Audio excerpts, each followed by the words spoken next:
بیا یو حدیث کې راځي پیغمبر علیه الصلاۃ والسلام مبارک فرمایي تاسو روزه مات چې کله کوئ دا مه کوئ چې ته راولاړ سې اول لمونځ وکړې تلاوت وکړې ذکر وکړې د هغه څخه مع بعد بیا روزه مات وکړې د الله رسول فرمایي د الله په دربار کې الله فرمایي ما ته محبوب ترین شخص هغه دی چې دا مازې ټیم داخل سلو په دا پوه شوې ټیم داخل سو لمر پرېوتې په هغه ساعت کې باندې روزه مات وکړه پروا نه لري دغه بعد که ذکر کوي تلاوت کوي قرآن هر څه چې کوي خو ته به روزه مات اول کوي ولې روزه مات عبادت دی د الله د رسول طریقه ده دا داسې دی لکه ما او تا چې په لمانځه کې سلام ګرځوو نو چې کله ما او تا اتحیات وویل د هغسې ما او تا مطلب هغه درود شریف وایي دعا مې وویل بیا ما او تا دغه کښېنو نه کښېنو سلام ګرځوو دلته هم د روزې د سلام د ګرځېدو ټیم رالی نه بې وختي ګرځئ نه بیا ناوخته ګرځئ او بیا حدیث کې راځي پیغمبر علیه السلام فرمایي یهود و نصارا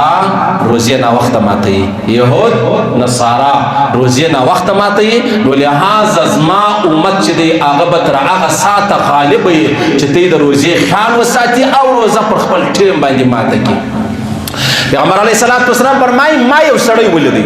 په جهنم کې پر پښو راځړېدی دا خوله یې ورڅېرلې وه او وینې تربیېدلې ما د جبریل امین علیه السلام څخه پوښتنه وکړه مال دا څوک دی د ویل یا رسول الله دا ستا د امت هغه سړی دی چې د لمر پرېوتلی لا نه یي دی روزه ماته کړي د لمر پرېوتو څخه مخکې روزه ماتول د هغه د جهنم په اور کې د الله رسول یو ذاتي چې دی هغه ولیدی او بیا چې کله اذان وسلوي المر چې دی هغه پرېوتی اوس روزه ماتول دا د الله د رسول طریقه ده او ځنډول د یهودو نصاراو طریقه ده موږ به د یهودو د نصاراو پر لار نه ځو موږ د محمد رسول الله پر لار ځو د لمر پرېوتو څخه مخکې م اجازه نشته د لمر پرېوتو څخه مع بعد ځنډولو م اجازه نشته موږ ته محمد رسول الله خپله وچه کلکه صفا سوتره لاره چې د هغه ښوولې ده او موږ د هغه پابند یو بیا بله خبره دا د عزیزانو چې ما او تا روزه مات کوو په روزه مات کې د الله رسول فرمایي درې دعاګانې الله قطعا نه ردوي یو د عادل بادشاه بل د بابا بل د روزاتي د الله رسول فرمایي الله څو دعاګانې قطعا نه ردوي یو د عادل بادشاه بل د مظلوم بل د روزاتي چې دی دا روزه مات کوي په دا مابینځ کې دعا وکړي اوس که ته دعا ته جوړېدلی دعا ته جوړېدلی روزه مات نه کوي یا روزه ماته که د هغه څخه ما بعد دعا کوم که ته وایې زه روزه ماته کوم بیا دعا نه قبلېږي الله دغه ټیم ښوولی دی پر دغه ټیم باندې الله ستا دعا قبلوي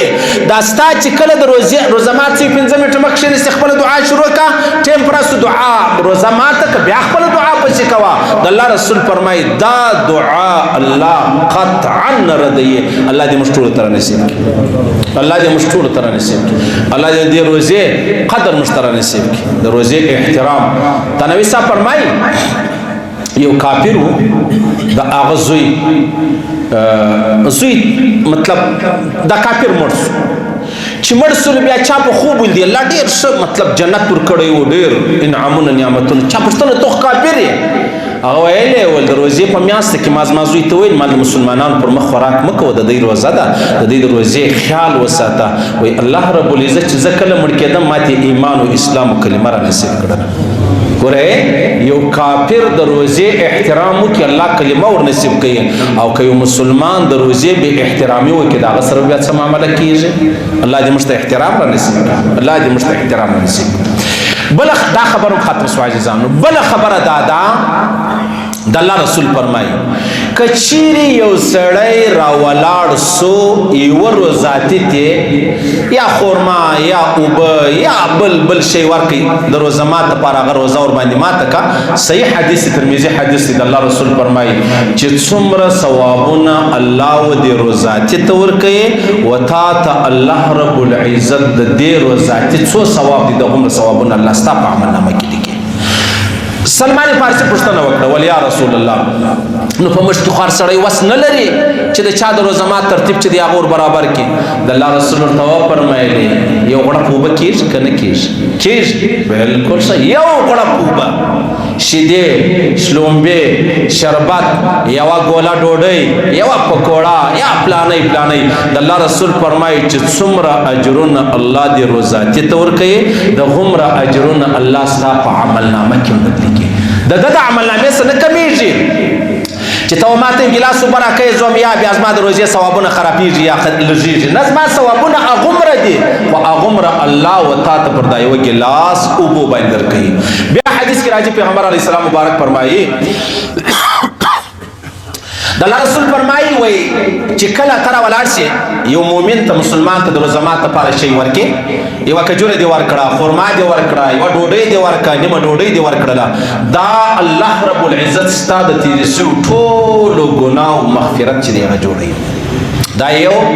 بیا پیغمبر علیه السلام مبارک فرمایي کوم سړی چې وچا ته روزه مات ورکې او هغه روزه ورباندې ماته کې د الله رسول فرمایي دغه یوه ګوله یا یوه کجوره یا یو ګیلاس اوبه یا یو غړپ اوبه د جهنم څخه د خلاصون سبب دی ستا دپاره ستا د مغفرت سبب دی ستا د جهنم څخه د خلاصون سبب دی او د الله رسول فرمایي که چا یو مسلمان روزاتي په خپل حلال ګوله باندې موړ کوي حلال ګوله د الله رسول فرمایي چې د ده روزه مات تا ورباندې وکوي او دی موړ سو ستا په روزه مات د قیامت په ورځ به الله رب العزت زما له حوض کوثره څه و تا ته هغه اوبه درکړي چې د جنت تر دروازې به بیا ته تنده ونه وینې یو مسلمان بل مسلمان ته روزه مات چې دی هغه تیار کړي یو خو د نامه دپاره دی دا زوم دی هغه لور دا پلانی او خامخا به یې کوي نو خلته بیا بله ګیله درسره کوي دا کې نه د الله په خاطر د الله په خاطر کوم ځای دی زما اسانه تورې در وښیم د الله په خاطر چیرې چې مسافر اوسېږي ګورې دغه لاره باندې ولاړ مسافر دی مسافر څه کوي یاره د کوره راوتلی دی کور ته روان دی ته راولاړ شوې باټلۍ شربت یې جوړ کړی دی ته راولاړ شوې تا کجورې په لاس کې نیولې دي هغه روزه مات ورباندې وکړي د الله رسول فرمایي په خدای دې مې قسم د قیامت په ورځ به له حوض کوثره و تا ته یو ګیلاس اوبه میلاویږي او بیا به د جنت تر دروازې ته تنده ونه وینې د جنت تر دروازې اسپتال را ورسئ څومره مریضان دي الله اکبر استغفر الله یاره موږ ته چې یو موږ د عبادت شوقیان یو خو درک نه راکوي چې زه څنګه عبادت وکړم ورسئ یتیم خانې لره ورسئ اسپتال را ورسئ په دې کې څومره مهاجر راغلي دي یوه زنانه د خپل خاوند سره ورسره میډیکل لره هم ځغله ټیسټو لره هم ځغله ډاکټر لره هم ځغله خاوند لره یې ډوډۍ هم پیدا کوه په لا اله الا الله محمد رسول الله په اشد قسم له ځانه درته وایم چې په پښو په روزه کې عمرې لره ولاړ سې په خدای په ذوالجلال دې مې قسم یې کې دومره اجرونه دي ورسه اسپتال لره ورسه هر سړی د خپل علاقې اسپتال لره ورسي په دې کې خاص کر غریبان دي مجبور دي معذور دي مهاجر دي یوه زنانه د کشنۍ بچی ورسره دی یوه زنانه د کشنۍ بچی ورسره ده الله اکبر ابوالعزماله څه خلک راغلي وو ولمولوي صاحب یو سړی بیمار شو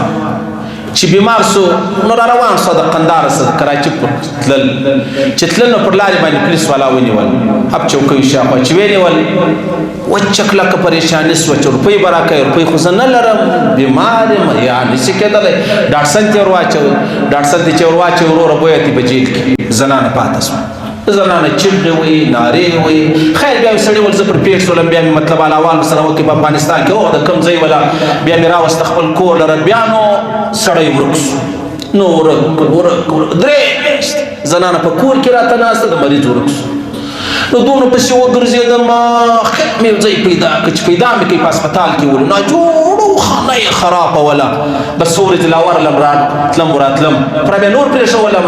بله چې ورلم ورور هغه حالت په اسپتال کې مړ و اوس زه څه چم وکړم اوس یې ماته په لاس نه راکوي زه یې ویسم افغانستان لره دا د جهنم اور له اسمانه رالیږل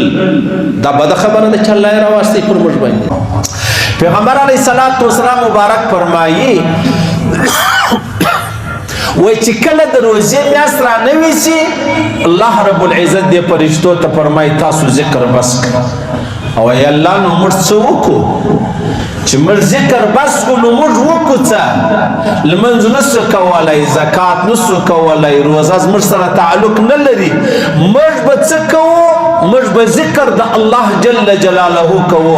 اوس الله ورته فرمایي ذکر به نه کوئ. ولې؟ د الله رسول فرمایي الله ورته وفرمایي چې کله د روزې میاشت را داخله سوه، ښکاره سوه او ولیدل سوه، د الله رسول فرمایي الله و دې فرشتو ته وایي تاسو زیاته ذکر بس کوئ او هر هغه چاته دعاګانې کوئ چې کوم څوک روزې نیسي.